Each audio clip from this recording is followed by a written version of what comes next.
बच्चों, welcome to home science class.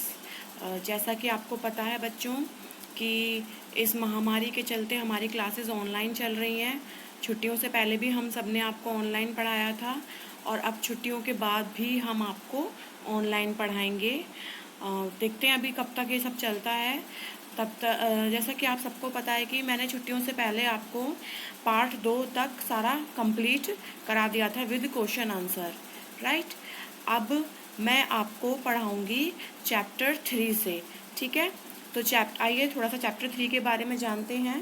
Chapter 3 का नाम है खाद्य पदार्थों का संरक्षण। खाद्य पदार्थ, जैसा कि आप सब जानते हैं कि खाद्य पदार्थ क्या होते हैं। खाद्य पदार्थ होते हैं खाने की वस्तुएं, हमारा भोजन। हम भोजन में क्या क्या खाते हैं, ठीक है। जितने भी हमारा भोजन संबंधी चीज़ें होती हैं वो सब हमारे खाद्य पदार्थ में आती हैं, ठीक है। तो खाद्य पदार्थ वो होता है जो हमारी भोजन में आते हैं। हमारे भोजन से संबंधित चीज़ें जिन्हें हम खाते हैं वो खाद्य पदार्थ कहलाते हैं। संरक्षण माने उनका रख रखाव, कि हम खाद्य पदार्थों को किस तरीके से उनकी सुरक्षा कर सकते हैं, उनका रख रखाव कर सकते हैं ताकि वो खराब ना हो, ठीक है। देखिए, देखते हैं हमारी फर्स्ट स्लाइड कौन सी है।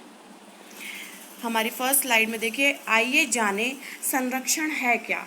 संरक्षण क्या है, जिसके बारे में मैं अभी आपसे बात कर रही थी। तो अभी हम जानेंगे इसके बारे में कि संरक्षण है क्या। गर्मी एवं नमी दोनों ही स्थितियों में जीवाणु एवं फफूंदी शीघ्रता से पनपते हैं। जब भी देखिए, जब बच्चों ज़्यादा गर्मी का मौसम होता है, जब गर्मियाँ चल रही होती हैं, तो ज़्यादा गर्मी में और नमी यानी कि बरसात के मौसम में भी क्या होता है कि जीवाणु यानी कि बैक्टीरियाज और फफूंदी बहुत जल्दी से लगते हैं, ठीक है। जीवाणु एवं फफूंद वायु में हमेशा विद्यमान रहते हैं। जो बैक्टीरियाज होते हैं और जो फफूंदी होती है वो हमेशा विद्यमान होती है इसमें, एयर में यानी कि वायु में। तो यही खाद्य पदार्थों को सड़ाने का भी कार्य करते हैं। यही खाद्य पदार्थों को भी सड़ा देते हैं। अगर ये बैक्टीरिया और ये फफूंदी हमारे भोजन में लग जाए तो इससे हमारा भोजन क्या होता है, सड़ जाता है, खराब हो जाता है।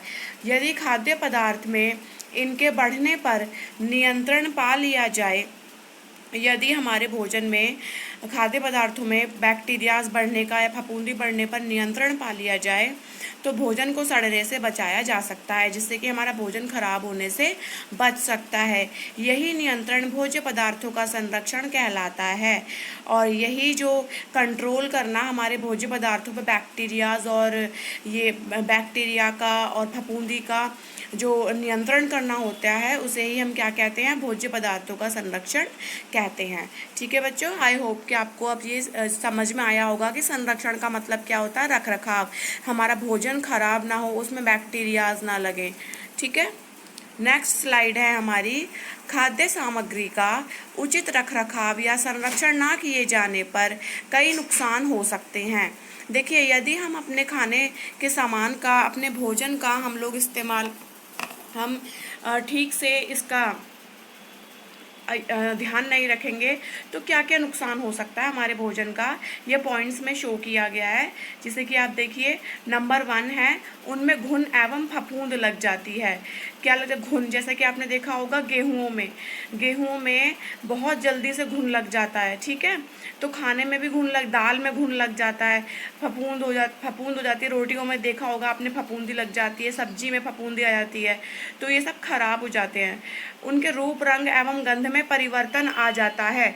उनके रूप एवं जो उनका देखने का जो हम लोग देखते हैं सब्जी को, अच्छी सब्जी का रंग रूप अलग होता है और जो सब्जी बेकार हो जाती है उसका रंग रूप एकदम चेंज हो जाता है। इसमें बैक्टीरियाज, फफूंदी लग जाती हैं, ठीक है। और उनमें बहुत गंदी सी स्मेल भी आने लगती है, जिससे कि हमें पता चल जाता है कि ये हमारी सब्जी जो है खराब हो गई है, ठीक है। थर्ड है, स्वाद खराब हो जाता है। स्वाद खराब होने का मतलब है कि उसका टेस्ट भी बिगड़ जाता है, ठीक है। कि स्वाद खराब हो जाने का मतलब है टेस्ट बिगड़ जाना खाने का, खाने में बहुत ही बेकार लगने लगती है वो। नेक्स्ट है, खाद्य सामग्री के पोषक तत्वों में कमी आ जाती है।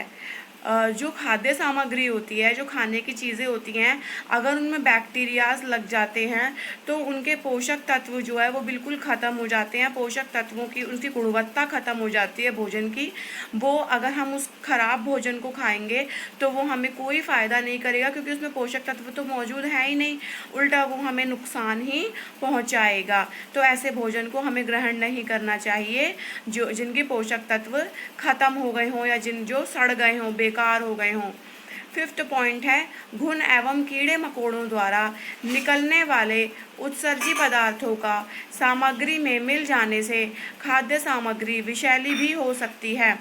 अगर घुन या कीड़े मकोड़े जो है द्वारा निकलने वाले उत्सर्जी पदार्थ, अगर घुन और कीड़े मकोड़ों में से जो पदार्थ निकलते हैं, वो अपने अंदर से जो पदार्थ छोड़ते हैं, अगर वो हमारी खाद्य सामग्री में मिक्स हो जाएं, हमारे खाने की सब्जियों में मिक्स हो जाएं, तो हमारा भोज्य पदार्थ जो है वो ख़राब भी हो सकते हैं। ठीक है बच्चों, आई होप कि अब आपको ये पॉइंट समझ में आए होंगे कि अगर हमारे भोज्य पदार्थों में ये सब चीज़ें ख़राब जब हो जाते हैं तो ये सब चीज़ें होने लगती हैं। नेक्स्ट स्लाइड है हमारी। हम भोज्य पदार्थों के नष्ट होने की क्षमता को ध्यान में रखते हुए उन्हें निम्नवत 2 भागों में विभाजित कर लेते हैं। फर्स्ट पॉइंट है शीघ्र नष्ट ना होने वाले पदार्थ। देखिए, हम भोज्य पदार्थ को नष्ट होने की क्षमता के अनुसार 2 भागों में विभाजित करते हैं। ठीक है, पहला है शीघ्र नष्ट ना होने वाले पदार्थ। शीघ्र नष्ट ना होने वाले पदार्थ मतलब इसके अंतर्गत खाद्यान्न, दालें, मसाले, सूखे मेवे, तेल, ये सब आते हैं, जिनसे कि क्या होता है, ये पदार्थ जो जल्दी ख़राब नहीं होते हैं, जल्दी से ख़राब नहीं होते ये सूखी चीज़ें जो होती हैं। शीघ्र नष्ट होने वाले पदार्थ जो बहुत जल्दी ख़राब हो जाते हैं, वो कौन से पदार्थ होते हैं? दूध से बने पदार्थ, फल, सब्जियां, अंडा, मांस एवं मछली आते हैं, जो कि बहुत जल्दी खराब हो जाते हैं। ओके, नेक्स्ट है शीघ्र नष्ट ना होने वाले पदार्थों का संरक्षण। वह पदार्थ जो जल्दी खराब नहीं होते हैं, जैसा कि अभी हमने लास्ट स्लाइड में पढ़ा था कि जो पदार्थ जल्दी ख़राब नहीं होते हैं उन्हें हम किस तरीके से सेव करके रखें कि वो पदार्थ ख़राब जल्दी से ना हो, कैसे उन पदार्थों का ध्यान रखें, ये हमें इसमें बताया गया है। इस श्रेणी के खाद्य पदार्थों में नमी की मात्रा कम होती है, इसीलिए ये देर से नष्ट या खराब होते हैं।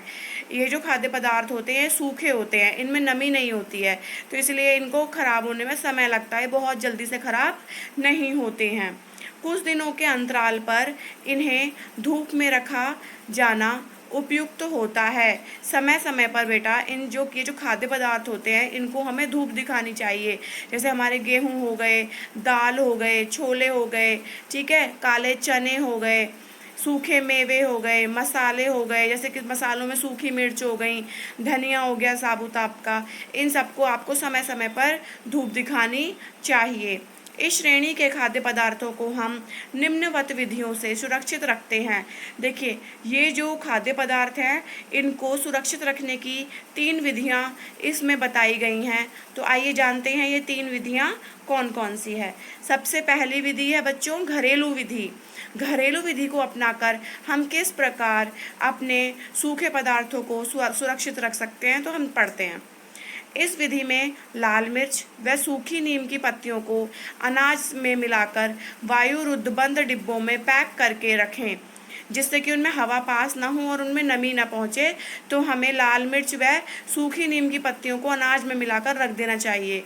मसाले, मेवे आदि को सुरक्षित रखने का सबसे अच्छा तरीका है कि उन्हें धूप दिखाकर ऐसे डिब्बों में पैक करके रखें जिनमें नमी या वायु ना जा सके। तो आपको समझ में आया कि ना हमें क्या करना चाहिए कि हमें अपने भोज्य जो ये सब खाद्यान्न जो होते हैं हमारे, जो जल्दी से नष्ट ना हो सकें, इन्हें धूप दिखाकर ऐसे डिब्बे में बंद करके रखना चाहिए जहाँ पर वायु और नमी उस डिब्बे के अंदर ना पहुँच पाए, जिससे कि जल्दी से ये खराब ना हो सके। ठीक है, सेकंड पॉइंट है आपका कीटनाशक दवाओं का प्रयोग। कीटनाशक दवाओं का प्रयोग करके भी हम अपने खाद्यान्न को सुरक्षित रख सकते हैं। कीटनाशक दवाओं को अनाज में मिलाकर रखने से घुन व कीड़े नहीं लगते। जब भी हम अपने अनाज में कीटनाशक दवाओं का प्रयोग करते हैं तो उनमें जल्दी से घुन या कीड़े नहीं लगेंगे। अनाज को प्रयोग करने से पूर्व उसे अच्छी तरह धोकर प्रयोग में लाना चाहिए। और यदि हमें पता है कि हमने अपने भोजन में कीटनाशक दवाओं का प्रयोग किया है तो जब भी हम उन्हें प्रयोग करें तो हमें अपना भोजन अच्छी तरीके से धो लेना चाहिए। आइए देखते हैं, लास्ट विधि है हमारी फ्यूमिगेशन विधि। फ्यूमिगेशन विधि में क्या होता है? यह अनाज भंडारण का सबसे अच्छा एवं सुरक्षित तरीका है। इस विधि में ऐसे रसायनों का प्रयोग करते हैं जो गैसीय अवस्था में परिवर्तित होकर पूरे अनाज में फैल जाते हैं। इस विधि में इथाइलिन डाइब्रोमाइड, इथाइलिन ट्राइक्लोराइड एवं कार्बन टेट्राक्लोराइड जैसे रसायनों को अनाज में मिलाते हैं। ये रसायन द्रव अवस्था में छोटी डिब्बियों में रहते हैं। अनाज में रखने से पूर्व डिब्बियों को तोड़ देते हैं। अनाज को प्रयोग में लाने से पूर्व उन्हें अच्छी तरह धोया जाता है। देखो क्या होता है, फ्यूमिगेशन विधि में ये गैस के रूप में उपस्थित होती है और छोटी छोटी डिब्बियों में पैक होती है।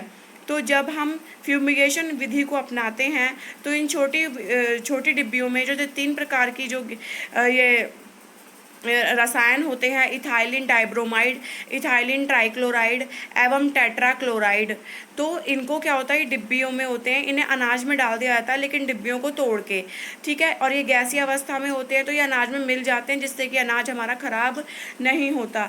लेकिन हमें जब भी अनाज का प्रयोग करना चाहिए तो हमें अपने अनाज को बहुत अच्छी तरीके से धो लेना चाहिए।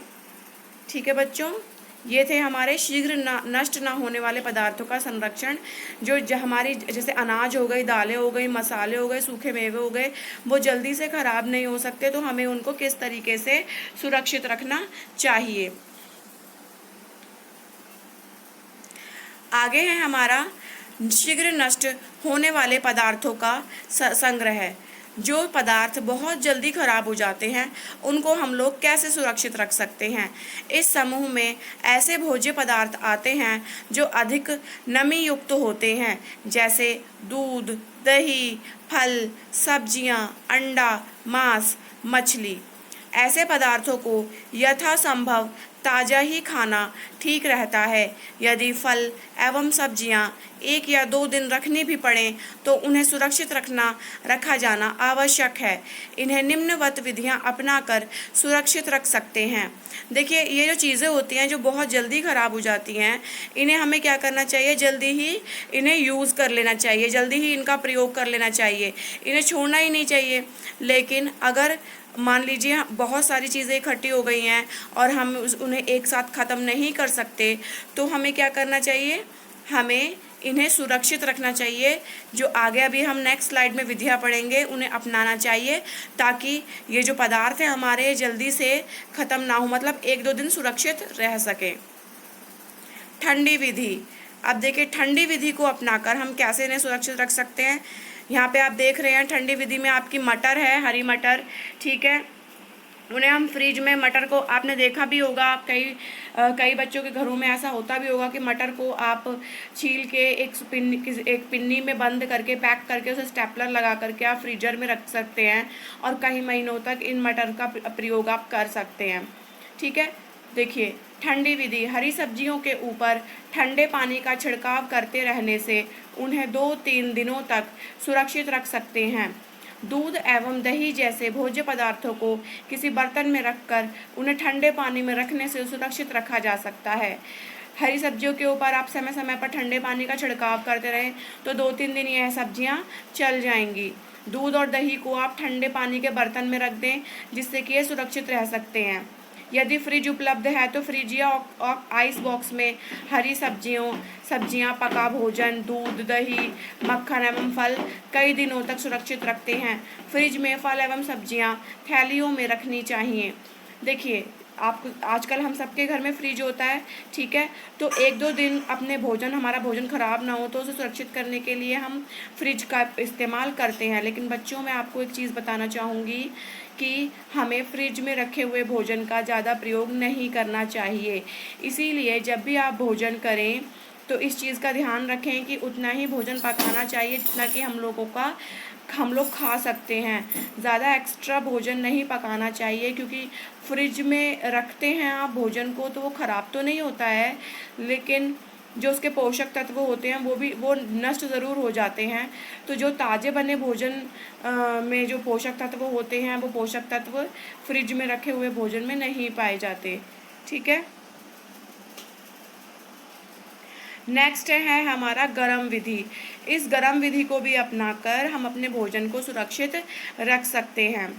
इस विधि में भोज्य पदार्थों को थोड़े थोड़े अंतराल में गर्म किया जाता है, जिससे जीवाणु एंजाइम कवक नष्ट हो जाते हैं।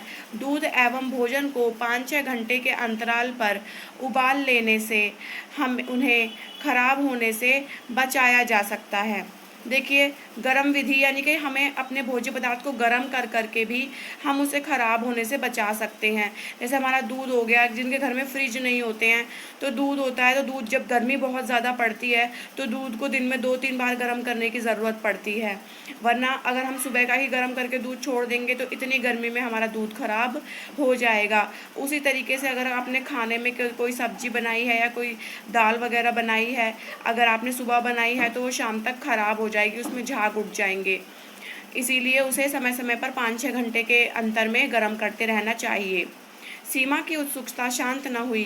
सीमा ने अपनी कक्षा में जाकर शिक्षिका से पूछा कि कभी कभी हम लोग बिना मौसम के भी मटर, गोभी, मेथी आदि कैसे उपलब्ध कर लेते हैं। शिक्षिका ने बताया कि निर्जलीकरण विधि द्वारा हम बिना मौसम के भी फल एवं सब्जियां उपलब्ध कर लेते हैं। तो जो सीमा थी, जो लड़की थी, जो ये सब सवाल पूछ रही थी कि खाद्य पदार्थों को कैसे सुरक्षित रखा जाता है, तो अब वो अपनी टीचर से पूछती है कि कभी कभी हमें बिना मौसम की भी कई सब्जियां खाने को मिलती हैं। कई सब्जियां मतलब कौन कौन सी सब्जियां?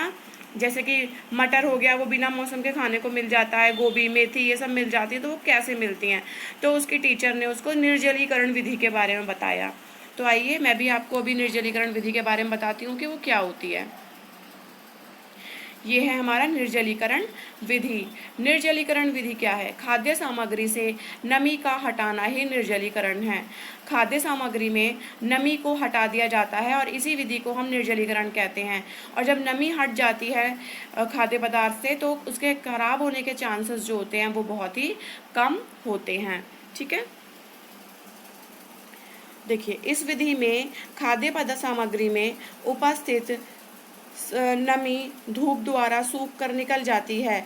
जो निर्जलीकरण विधि होती है उसमें खाद्य सामग्री में जो नमी होती है वो धूप में सूख कर निकल जाती है। जब खाद्य सामग्री में नमी नहीं रहती है तो जीवाणु, कवक एवं एंजाइम सक्रिय नहीं हो पाते। जब खाद्य सामग्री में नमी नहीं होती तो जो जीवाणु होते हैं और जो कवक होते हैं, एंजाइम होते हैं, वो सक्रिय नहीं हो पाते और खाद्य सामग्री क्या होती है? वो सुरक्षित रहती है। गोभी, करेला, भिंडी, मेथी, धनिया एवं पालक को धूप में सुखा लेते हैं। जब उसमें से नमी खत्म हो जाती है तो उसे वायुरुद्ध डिब्बों में बंद करके रख देते हैं, जिससे कि उसमें नमी प्रवेश ना कर सके और हम इन्हें कभी भी यूज़ कर सकते हैं, ठीक है। समझ में आया आपको निर्जलीकरण विधि? आइए देखते हैं हमारी नेक्स्ट स्लाइड कौन सी है। हमारी नेक्स्ट स्लाइड है परिरक्षण विधि, मेथड ऑफ प्रिजर्वेशन। भोज्य पदार्थों में विभिन्न घरेलू रासायनिक पदार्थों जैसे नमक, चीनी, हल्दी या तेल आदि को मिलाकर संरक्षित करना परिरक्षण विधि कहलाती है। परिरक्षण विधि में निम्नवत विधियां समाहित हैं। चीनी के घोल में परिरक्षण। सेब, अंगूर या अमरूद जैसे फलों को संरक्षित रखने के लिए चीनी की गाढ़ी चाशनी में पकाते हैं। परिरक्षण विधि से मुरब्बा, जैम व जेली बनाकर सुरक्षित रखते हैं। यानी कि परिरक्षण विधि में मतलब क्या होता है? जो हमारे घरेलू रासायनिक पदार्थ होते हैं, जैसे नमक हो गया, चीनी हो गया, हल्दी हो गया, तेल हो गया, इन्हें हम मिलाकर संरक्षित करना परिरक्षण विधि कहलाती है। तो चीनी के घोल में हम जिन जिन चीज़ों को जेली में, मुरब्बे में चेंज कर देते हैं, तो जैसे सेब का मुरब्बा हो जाता है, अंगूर का मुरब्बा हो जाता है, आपका अंगूर का मुरब्बा हो जाता है, तो इनको हम मुरब्बे के रूप में, जैम के रूप में, जेली के रूप में सुरक्षित रख सकते हैं चीनी के घोल में परिरक्षण करके इनका। ठीक है। अब नमक, तेल और मसाले द्वारा परिरक्षण कैसे कर सकते हैं? जैसे कई प्रकार की खाद्य सामग्री को अचार, चटनी के रूप में संरक्षित करते हैं। जैसे कच्चे आम को छीलकर, काटकर नमक, तेल, अचार के मसाले मिलाकर सुरक्षित रखते हैं। शिक्षिका ने पुनः बताया कि बिना मौसम के फलों व सब्जियों को हिमीकरण विधि द्वारा संरक्षित करते हैं। अब ये तो था हमारा कि आपने फलों को किस तरह संरक्षित किया और आपने नमक, मसाले मिला करके किस तरह से चीज़ों को संरक्षित किया। अब जानते हैं कि हिमीकरण विधि द्वारा हम बिना मौसम के फलों को कैसे सुरक्षित रख सकते हैं। देखिए, हिमीकरण विधि में क्या है? 0 अंश सेल्सियस या इसके नीचे के तापक्रम पर जीवाणु, फफूंद या एंजाइम निष्क्रिय हो जाते हैं। बड़े बड़े शीतालियों में आलू, आम, सेब जैसे खाद्य पदार्थों को इसी विधि से बहुत दिनों तक संरक्षित करके रखते हैं। ठीक है। तो इसमें क्या है, हिमीकरण विधि में क्या है, जैसे कि मेथड ऑफ फ्रीजिंग, यानी कि आइस में, बर्फ में उसको फ्रीज करके रखना। ठीक है। तो 0 डिग्री सेल्सियस के तापमान पे जीवाणु और जो फफूंद होते हैं वो काम नहीं करते। तो बड़े बड़े जो शीतालयों में जैसे फ्रीजिंग स्टोर होते हैं, जिसमें आलू को, आम को, सेब को, इनमें इन सब चीज़ों को स्टोर करके रखा जाता है। 0 डिग्री का तापमान होता है। और शिक्षिका ने बताया, आइए खाद्य सामग्री के संरक्षण के महत्व को समझें।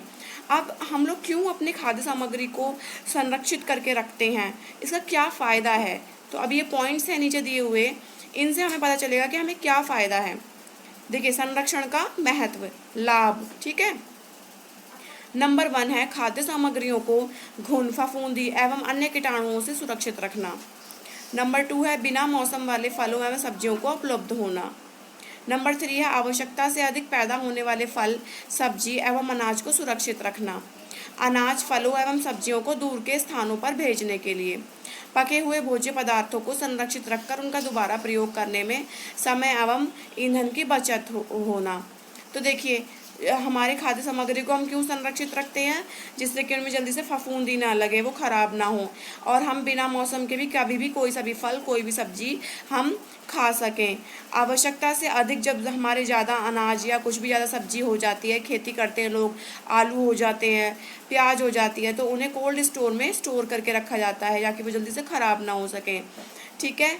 अनाज, फलों एवं सब्जियों को दूर के स्थानों पर भेजने के लिए, यदि कहीं दूर के स्थान पे जाना है, समय लगेगा, तो उसे कोल्ड स्टोर में कोल्ड करके रखते हैं। पके हुए भोज्य पदार्थों को संरक्षित रखकर उनका दोबारा उपयोग करने पर समय और ईंधन की बचत होती है। अगर हमने खाना पकाया है तो वो हम फेंकेंगे तो नहीं, लेकिन हमें उसे ख़राब होने से बचाना है, तो हम फ्रिज में रख देंगे ताकि हमारा दोबारा जो ईंधन, गैस जो भी खर्च हुई है उसमें हमारी बचत भी होती है। तो बच्चों, ये हमारा ये चैप्टर था। मुझे आशा करती हूँ कि आपको समझ में आया होगा अच्छी तरीके से। अभी देखिए, हमारा लास्ट है, भविष्य के लिए खाद्य पदार्थों की सुरक्षा मानव मूल्य है। अब हमें अपने भविष्य के लिए खाद्य पदार्थों की सुरक्षा करनी चाहिए। भारत में अधिकतर खाद्य पदार्थों का उत्पादन मौसम के अनुसार होता है। परिवारों में यह परंपरा रही है कि वर्ष भर के लिए अनाज एवं दालें खरीद लेते हैं, क्योंकि जिस मौसम में इनका उत्पादन होता है उस मौसम में कम दाम पर उपलब्ध हो जाती हैं। एक साथ अधिक मात्रा में खरीद लेने पर एक प्रकार की सुरक्षा की भावना भी बनी रहती है कि कभी यदि धन का अभाव भी हो तो खाने पीने में कोई कमी नहीं रहेगी। सरकार भी भंडार गृहों में गेहूं, चावल, दाल आदि का भंडारण करती है, जिससे आपातकाल के समय देश में उनकी कमी न हो। किसान भी जब अनाज को उगाते हैं तो अपने लिए वर्ष भर के लिए रखकर शेष अनाज को बेच देते हैं, जिसमें से कि आप काफ़ी बच्चों को आप में से पता भी होगा कि जो जिनके यहाँ पे खेती होती होगी कि साल भर का अनाज जो किसान होते हैं वो अपने पास सुरक्षित करके रख लेते हैं और बाकी के अनाज को वो बेच देते हैं। अब सीमा को समस्त खाद्य सामग्रियों के संरक्षण के बारे में पूरी जानकारी हो गई थी। खाद्य सामग्रियों को सुरक्षित, उचित देखभाल एवं रखरखाव के कारण घर के भोज्य पदार्थ नष्ट नहीं होते थे। खाद्य सामग्रियों को सुरक्षित रख करके अधिक दिनों तक प्रयोग में लाया जा सकता था। तो ठीक है, अब आपको समझ में आया कि हम खाद्य सामग्रियों का संरक्षण क्यों करते हैं, ताकि हम इसे आगे भी यूज़ कर सकें इन फ्यूचर। भोजन की, आइए देखिए एक नोट लिखा हुआ है नीचे, भोजन की बर्बादी ना करें। अधिकांशतः देखा जाता है कि अनेक घरों, होटलों, दावतों आदि में अधिक भोजन लेकर उसे फेंक दिया जाता है। ऐसा कदापि ना करें। बचे भोजन को गरीबों में बांट दें। पशु पक्षी को खिला देना चाहिए। थाली में आवश्यकता से अधिक भोजन ना लें। जितना आप भोजन यूज़ कर सकते हैं, जितनी आपको भूख है, आपको हमेशा उतना भोजन लेना चाहिए। बेशक आप पहले थोड़ा भोजन लीजिए, बाद में आप और ले सकते हैं अगर आप भूखे रह गए हैं तो, बट आपको इतना भोजन नहीं भरना चाहिए अपनी प्लेट में कि आपको वो फेंकना पड़े। ठीक है, तो आई होप कि आपको ये चैप्टर समझ में आया होगा। चलिए देखते हैं इसके अभ्यास कार्य क्या हैं। देखिए ये कुछ क्वेश्चन आंसर्स हैं दिए हुए, ये आप स्लाइड बाद दोबारा चला के भी आप इसमें से क्वेश्चन आंसर देख सकते हैं। तो क्वेश्चन आंसर्स की पीडीएफ मैं आपको कल भेजूंगी, लेकिन ये जो क्वेश्चन आंसर मैंने आपको इसलिए शो कर रही हूँ अपनी स्लाइड में। देखिए ये कुछ फिलअप्स हैं, क्वेश्चन आंसर हैं, फिलअप्स हैं, राइट रॉन्ग हैं, ठीक है, और मैचिंग भी दिए हुए हैं और 2 बहुविकल्पीय प्रश्न भी हैं। तो ये मैंने आपको इसलिए दिए हैं कि आप इन्हें रफ कॉपी में बैठ के इनके आंसर्स खोजिए इन स्लाइड्स में से, और प्रैक्टिस करिए आंसर खुद ढूंढने की। कल मैं आपको पीडीएफ उपलब्ध कराऊंगी, तो सारे बच्चे इनके आंसर्स खोजेंगे और रफ कॉपी में करके रखेंगे। और मेरी पीडीएफ जब मैं कल आपको क्वेश्चन आंसर्स की पूरे अभ्यास की पीडीएफ भेजूंगी, तो मैच कर लेना आप लोग, और फिर आप इसे आज की डेट डाल के अपनी कॉपी में फेयर कर लीजिएगा। ठीक है, ओके बच्चों, तब तक के लिए बाय एंड टेक।